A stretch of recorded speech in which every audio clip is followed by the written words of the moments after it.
Good afternoon, folks. This is Robert Chappell, Executive Editor of Madison365 with your daily update for Monday, February 8th. As you can tell, I'm not in my normal studio, so I don't have my normal audio set up. So if you cannot hear me, please comment.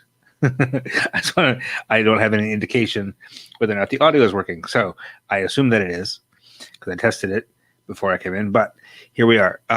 It's a good day on the coronavirus front for the most part. Mondays, typically in the past couple of months, the numbers have been low. It's because we aren't reporting as many fatalities over the weekend. We're not doing as much testing over the weekend. Thank you, Laura. Appreciate it. We are, and that's holding true. But even for a Monday, today's numbers are pretty low. Okay, we have about 3,700 tests, which is, on the low side, but it's been about typical. And again, those are new tests. We're doing a lot more than that every day. Like Wisconsin is processing in the range of 15 to 20,000 tests a day, but a lot of those are repeat tests. Either somebody who was tested once back in July, or somebody who's getting tested every day, right? So these 3,700 tests, well, it feels like a low number to me, and it's frustrating to me just personally. Like I want to know fully how many tests were done, right? But what they're reporting in that number is either somebody who tested negative a whole bunch of times and is now testing positive for the first time, or somebody who's just tested negative for the first time. Okay, because there's still quite a few people who've never gotten around to getting tested at all. But of those 3,700 new results, 543 were positive. That's the lowest we've had in a long, long time. And I can remember, it's been almost a year now that we've been doing this, right? And I can remember thinking to myself, gosh, can you imagine? What if there's like 500 tests one day? 500 new cases. Won't that be just awful and terrible? And now we're like 500 tests. It's fine. 500 new cases is fine. That's the lowest we've had in a long time. But perspective, it's still a lot of people who are now sick. And if our case fatality rate holds up, like of those 500 people, like 5 of them will die within a month, which is terrible. So I don't want to be too cavalier about saying these numbers are good.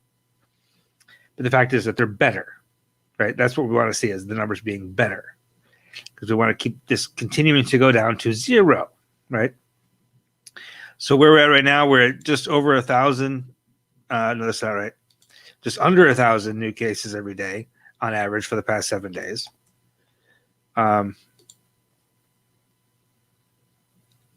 And we're only reporting 1 fatality today, 2 yesterday, but 32 on Saturday, right? And that again is reported fatalities. It's not that one person died today. It's that one person has died in the past couple of weeks, which we now just got reported into the data. Okay. But again, the average number of deaths now is down to 23 per day, which is still a lot. For perspective, the leading cause of death in Wisconsin overall is heart disease, which is about 31 people every day die of heart disease. That's year round, right? Not just in a crisis period. So 23 is still a lot of people dying every day. But again, that was like 60 at one point. Okay, so again, it's not good, but it's better. Now, the best news for me today, for some reason, this is not the best news. For some reason, the state is not reporting today the percentage of people who've tested positive in the past 7 days. I don't know why. I don't know if that's just like a hiccup in the data. And I just noticed that like right before I came on here. So I haven't had a chance to reach out and ask them, which I will do after I'm finished here. I don't know if that's just a number that they don't think is relevant anymore, or if it's just a blip for today. But the more important number is the one they are still reporting, which is the percentage of tests which are coming back positive. And in the last 7 days, 4.2% of all tests were positive. That was 4.7 last time I talked to you. Okay, so that's coming down. That's the key indicator. That's the one where you want it to be under 3, right? That's the one that policymakers are like, if it gets to 3, we have to close schools. Like if you're like New York, for example, their positive rate was like 1.5, and they said if we get up to 3, we got to close the schools. Other places are like, if we get down to 3, we can open schools, right? So 3 is kind of the magic number there from an epidemiology standpoint. So 4.2 is good, right? We're not there yet, but we're getting there, which means now's not the time to let up, right? Everything that we've done since middle of November has gotten us to this point. That means wearing our masks, keeping our distance, staying home if we can, to the extent possible. So let's get down to that 3%. Now, I will also mention that here in Dane County today was issued a new order, which actually takes effect on Wednesday. On the 10th is the day they put on it. And basically it allows, and I will say that Dane County is below 2% now on that test positivity rate. Part of that is because there's a ton of testing happening. Like they're requiring University of Wisconsin students to get tested twice a week, which feeds into that data, which means there's a whole bunch of negative tests happening every day, which is fine. That doesn't mean the number is artificially low. It helps us that there's more testing. The on-campus number, the student number of that on-campus testing is like 0.8%, which is good, right? Remember last fall, UW did not do so well, but they're doing much better at the beginning of this new semester, right? So given that we're still seeing, 100 or more new cases every day, but there's so much testing happening that the test positivity rate is below 2% now for the past 7 days. Dane County is starting to ease up restrictions a little bit, and what they're saying now is, as of Wednesday, if you're having an indoor event where there's food, like a dinner or banquet or wedding reception, something like that, the limit is 25 people. Okay, that's 10 right now. So to go up to 25. If you don't have food, 50 people. The idea being you still have to wear your mask. You still have to keep your distance. But if you don't have food, everybody can keep their mask on all the time. Which is still, Dane County is still under a mask mandate. The state of Wisconsin, by the way, is still under a mask mandate. Okay, so this is not take your mask off. This is you can have 50 people indoors together if everybody's got their masks on. Right? So this is still pretty cautious. Now, outdoor gatherings, not that anybody's gathering outdoors today, but this is a 28-day order, so you could start seeing warmer weather in the next month. If there's food outdoors, it's 100 people. If there's not food, it's 150 people. Okay. Now, the most important thing about that is that it indicates that Forward Madison might be able to play soccer professionally at Breese Stevens Stadium, which makes me very happy. I've reached out to them to ask, do they interpret it that way? Are they hoping to play? Obviously, they're hoping to play in Madison this year.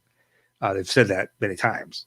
I'm not going to force them to speculate as whether this particular order means that they're now it's all good. They can play in Madison. Because right now, even under this current order, they wouldn't be able to have any fans in the stands. Right. So the other piece of this new order that was issued today is that sports, speaking of soccer, like youth sports and stuff, are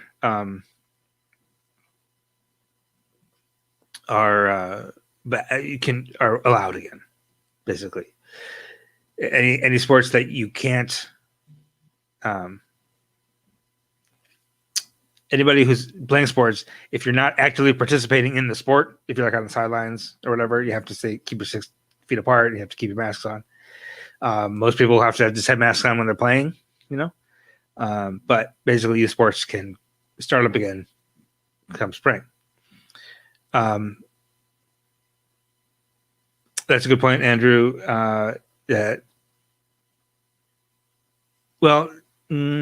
Yeah, it's true that Dane County was to require masks even during play, and that the the league and the players union wouldn't take that kindly. Now, here's the other thing. They're talking about May. It's still 3 months away. So it's possible that this is a 28-day order. Things will change by May, either for the better or for the worse. Ideally, by May 8th, which is the first day, it was the tentative first day for Madison season. Things will be even better than they are now, and we will have that mask mandate lifted, at least for outdoors activities. All right, so that is, I'm pretty sure that's most of the COVID. Let me give you the vaccine numbers real quick. Not a lot of, they're still doing vaccines over the weekends. They're just not reporting a lot of them. So it seems like a low number today, but this will go up again tomorrow. But we're at 165,370 people have completed their vaccine cycle, which means about 4.1% of the adult population of Wisconsin is now vaccinated. That's only 1,300 more than yesterday. But again, I think that's just a slow reporting thing. So I think that'll ramp up. So, we're getting there. Slowly but surely, we are getting there. We're going to take a short break.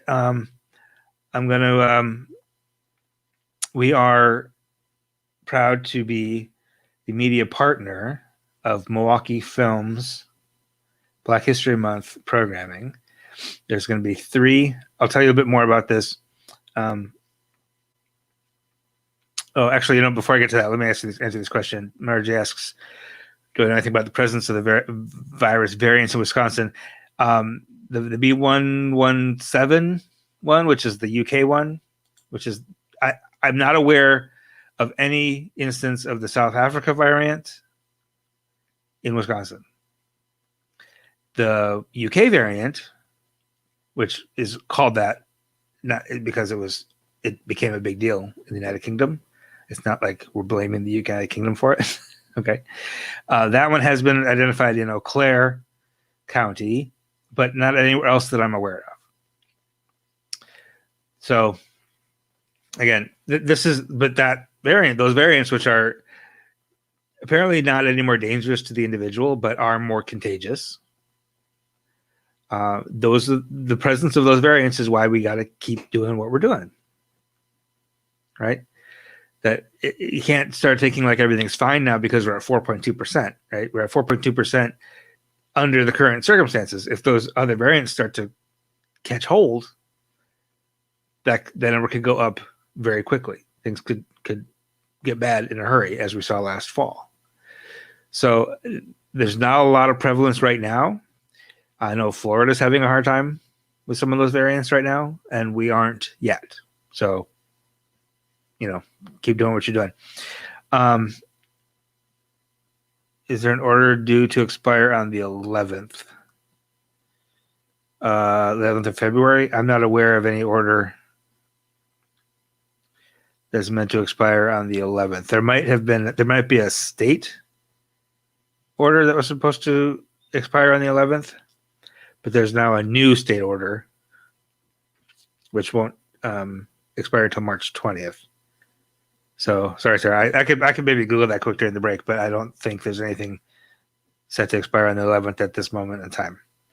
It's possible that the previous Dane County order was supposed to expire on the 11th, and that's why they issued a new one today, which begins on the 10th. That's possible, but that's all I know right now. That there's the new county order, and there's a new state order, which is basically just a mask mandate. Right? Okay, we're gonna take a break. I'm gonna. We are as I mentioned, the media partner of Milwaukee Film Festival's Black History Month programming. I'll tell you a little bit more about some of those events on the other side of the break. Stay with us. We'll be right back.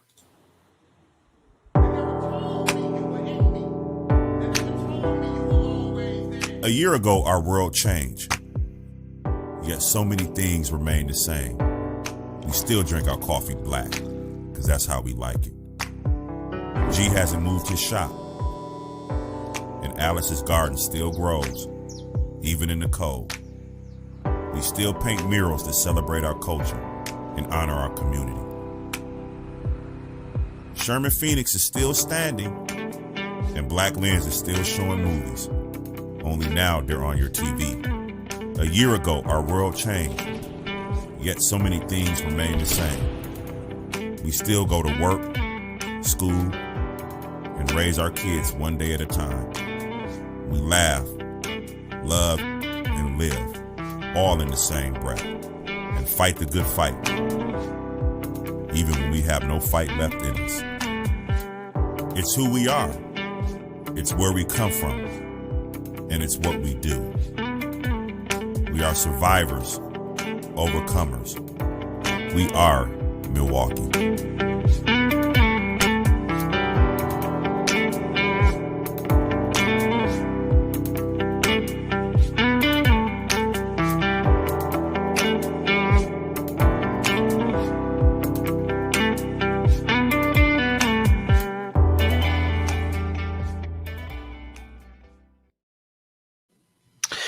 All right, we're back. Thank you for staying with us. Other thing I have to mention that I forgot to at the beginning is it is Metcalf's Mondays. It is Metcalf's Monday, and Metcalf's Family Market is a fourth generation family owned and operated market, excuse me, with stores in Madison at Hilldale and behind the Westtown Mall, and in Wauwatosa at 68th and State. They work to support local farmers and products and have over 3,500 local products on their shelves. You can order for pickup or delivery at shopmetcalfs.com anytime. Other news today, we have the second installment of our National Guardian Life Insurance Company Black History Month series. Last week, we talked about kind of some of the first Black people in Madison to establish businesses and that kind of thing. And this week, it's Madison's first Black women. Last week, we mentioned that the first recorded Black resident of Madison was a woman who was a servant at the American House Hotel. She was here from 1839 to 1845, and nobody wrote down her name, so we don't know what her name was. So we wanted to shift this week and focus on Black women who were trailblazers, who were the first to do things. And some of these are really, really recent, which is kind of a problem, right? So we have this sort of miniature profiles that our reporter, Naomi Wolf, wrote. I'll just walk through these on the photo here. You got Pia James, who was the first Black woman police officer who in the 1970s faced some real, the discrimination she faced was real. Val Phillips, who was the first Black woman elected to statewide office. She's more of a Milwaukee person, but had a magnificent, huge Madison presence as well. She was Secretary of State for 4 years and the first Black woman judge in Milwaukee and the first Black woman judge in Wisconsin. Down here's Katherine Jackson, first Black woman firefighter in 2000. So pretty recent. Fabu Carter, the first Black woman poet laureate for the city of Madison. You're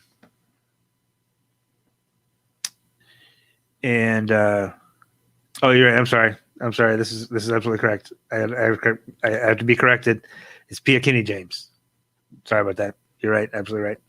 Got talking too fast. Fabu Phyllis Carter, first Black woman poet laureate for the city of Madison.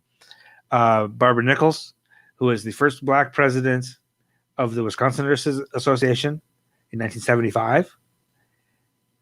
Nope, that's wrong. In 1970. And was the first president of the National Nurses Association in 1979. Vanessa McDowell was the first Black CEO of the YWCA of Madison in 2017, the 109-year history of that organization. And up here in the upper right, Frances Huntley Cooper, who was elected mayor of Fitchburg in 1991. It is still, to this day, the first and only Black mayor in the history of the state of Wisconsin. There still hasn't been another Black mayor elected since she served that one term in Fitchburg. So it's just fun to get to know these folks. It's important. So take a look at that on the website today. Also on the website today, we have another talk with Dr. Alex G., who who has his Black History course that he teaches for non-Black people.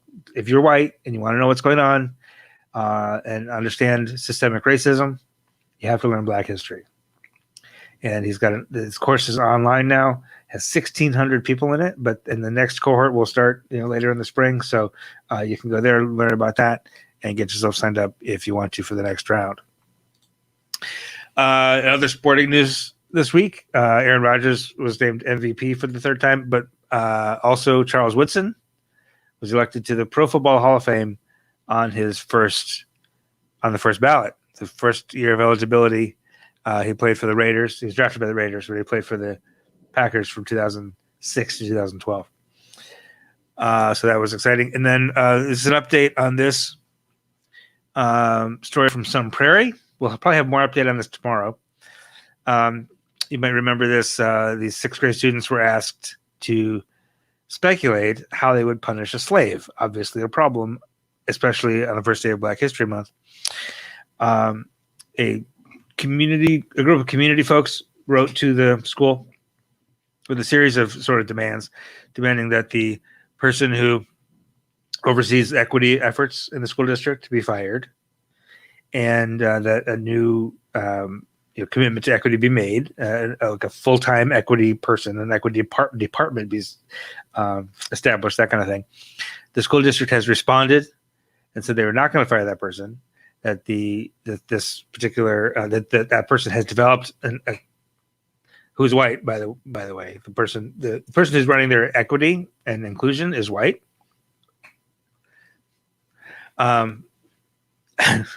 But has developed a curriculum through a racial equity lens, and that this lesson was outside that curriculum. So it's not her fault. It's their position. It's not clear yet whether the teachers were put on administrative leave, and they haven't said yet whether those teachers are still on leave or whether they're back. However, as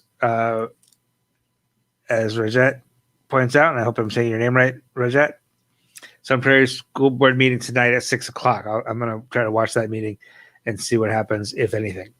I don't know that they'll be able to discuss specific personnel matters, but in their response to that community letter, Sun Prairie said, no, we're not going to fire that person. Here's all the things that she's done, and didn't really address any of the other specific demands, but did say, please tune into the school board meeting tonight because there'll be more information. I don't know what that means exactly, but we will keep track of this story as it goes along. One other thing I want to mention that I forgot to put a slide up here for is if you haven't listened to it yet, listen to today's Black Oxygen podcast. The guest today is Dr. Eric Wilcox, who is the Dean of the College of Arts and Letters. Is that right? College of Arts and Letters. College of Arts, Letters, and Sciences. That's what it is. I knew the acronym was CALS, and I couldn't remember what the S stood for. The College of Arts, Letters, and Sciences. For the University of Wisconsin, he's an astrophysicist, an astronomer, which is very rare. It's very rare for a Black person to be in that profession, and we've interviewed him several times over the years, and featured him a few times. So it's really cool to hear his perspective on the Black Oxygen podcast, talking about self-love and Black love and Black joy and Black oxygen, but also like how time works and how we think about time, which physicists think about time differently than us normal people. So it's very fascinating to hear him talk about that. So wherever you get podcasts, you can go to Madison365.org/Black Oxygen, or just Apple Podcasts, Stitcher, Spotify, iHeartRadio, and just search for Black Oxygen, and you'll find that. But listen, give today's episode a listen. It's really, really interesting. Oh, that's interesting, Rajat. Thank you. Rajat, just going back to the Sun Prairie story, Rajat says that the African American Parent Network, which is an active organization there in Sun Prairie, have a demand letter being presented, I assume, at the school board tonight. So that's good. I appreciate the heads up on that. I will watch for that tonight. That is what I have for you tonight.